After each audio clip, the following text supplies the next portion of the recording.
신문. 하나님은 사람을 어떻게 창조하셨습니까? 답. 하나님은 사람을 남자와 여자로 창조하시되 지식과 의와 거룩에 있어 자기 자신의 형상을 따라 피조물들을 지배하게 창조하셨습니다. 해설입니다. 하나님은 사람을 남자와 여자로 창조하셨습니다. 창세기 1장 27절은 하나님이 자기 형상, 곧 하나님의 형상대로 사람을 창조하시되 남자와 여자를 창조하시고 라고 말합니다.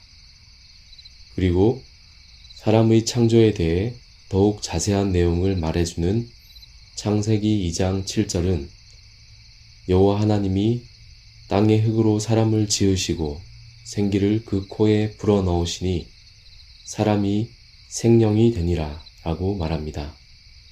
하나님은 어떤 특별한 흙이 아니라 그냥 일반적인 흙으로 사람을 지으시고 생기를 그 코에 불어넣으셨습니다. 그 누구도 흙으로 살아있는 생명체를 만들지 못합니다. 하지만 만민에게 생명과 호흡과 만물을 친히 주시는 이이신 권능의 하나님은 흙으로 살아있는 사람을 만드셨습니다. 하나님은 아담의 갈빗대로 여자를 만드시어 돕는 배필이 되게 하셨습니다. 여자를 처음 본 아담은 내 뼈 중에 뼈요, 살 중에 살이라 라고 감탄했습니다. 이는 자기의 뼈와 살로부터 나왔다는 것이고 자기의 뼈와 살 같다는 고백이었습니다. 여자가 갈빗대로 지어졌다고 해서 아담보다 뒤떨어지는 것은 아닙니다. 아담도 겨우 흙으로 지어졌을 뿐입니다. 재료가 무엇이냐가 중요한 것은 아닙니다. 궁극적으로 아담과 하와는 하나님의 사랑의 권능으로 창조되었습니다. 남자와 여자가 모두 하나님의 형상으로 지음을 받은 귀한 존재라고 하여 남녀 간에 질서가 없는 것은 아닙니다. 바울은 고린도전서 11장 3절에서 그러나 나는 너희가 알기를 원하노니 각 남자의 머리는 그리스도요 여자의 머리는 남자요 그리스도의 머리는 하나님이시라 라고 말합니다.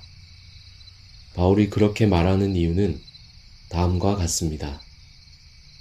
남자가 여자에게서 난 것이 아니요 여자가 남자에게서 났으며 또 남자가 여자를 위하여 지음을 받지 아니하고 여자가 남자를 위하여 지음을 받은 것이니.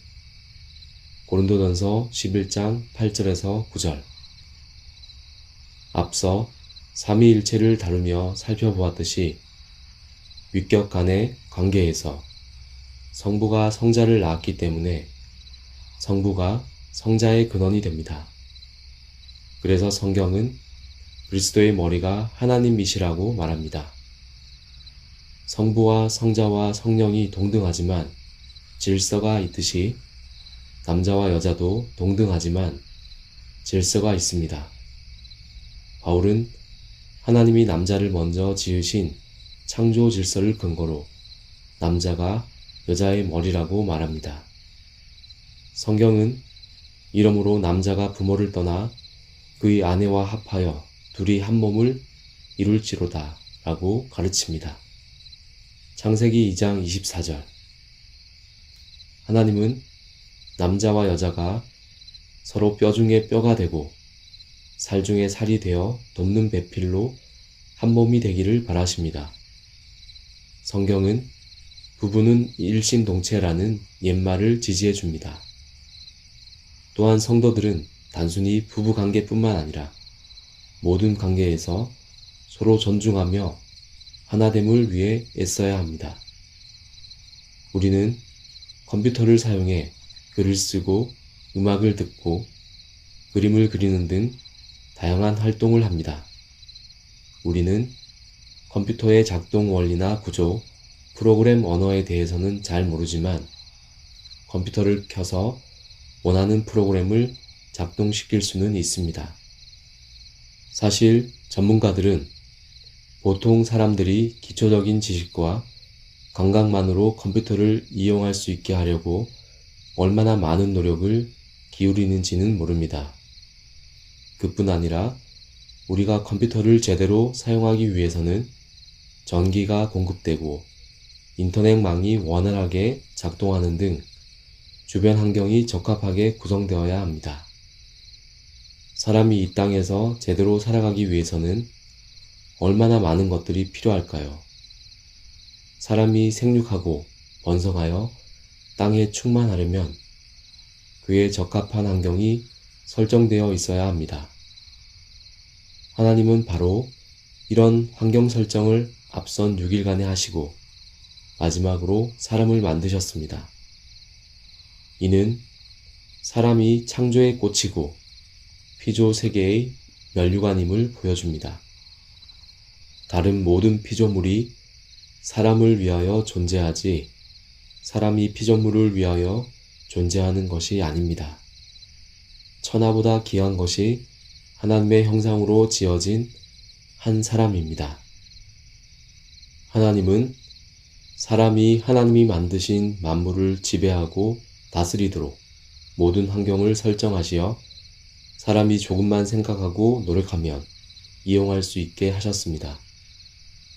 학문은 그 신비로운 만물의 원리와 과정을 탐구하는 것입니다. 그런데 하나님의 만물은 탐구하면 할수록 근원에 가까이 접근하면 할수록 의문과 신비를 남깁니다. 물질을 쪼개고 쪼개어 분자와 원자와 양성자와 쿼크에 다가가지만 신비가 풀리기는커녕 미지의 영역이 넓어질 뿐입니다. 아담이 죄를 지었을 때 땅은 아담으로 말미암아 저주를 받아 가시덤불과 엉겅퀴를 냈습니다. 노아의 홍수 때는 사람의 죄로 인하여 다른 짐승들까지 모두 죽임을 당했습니다. 이런 사건들은 하나님이 사람을 얼마나 귀하게 삼으시는지를 보여줍니다. 우리는 그런 하나님의 마음을 깨달아 자신을 귀하게 여기고 타인을 존중해야 합니다. 사람은 존재 자체만으로도 너무나 귀합니다. 생산적인 일을 하지 못하는 장애인이나 어린아이, 노인도 그 존재만으로 소중합니다. 이들 모두는 하나님의 형상이 담긴 놀라운 존재입니다.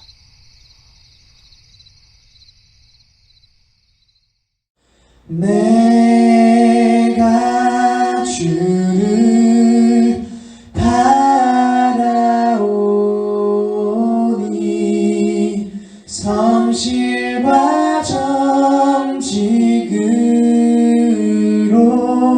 나를 보호하소서.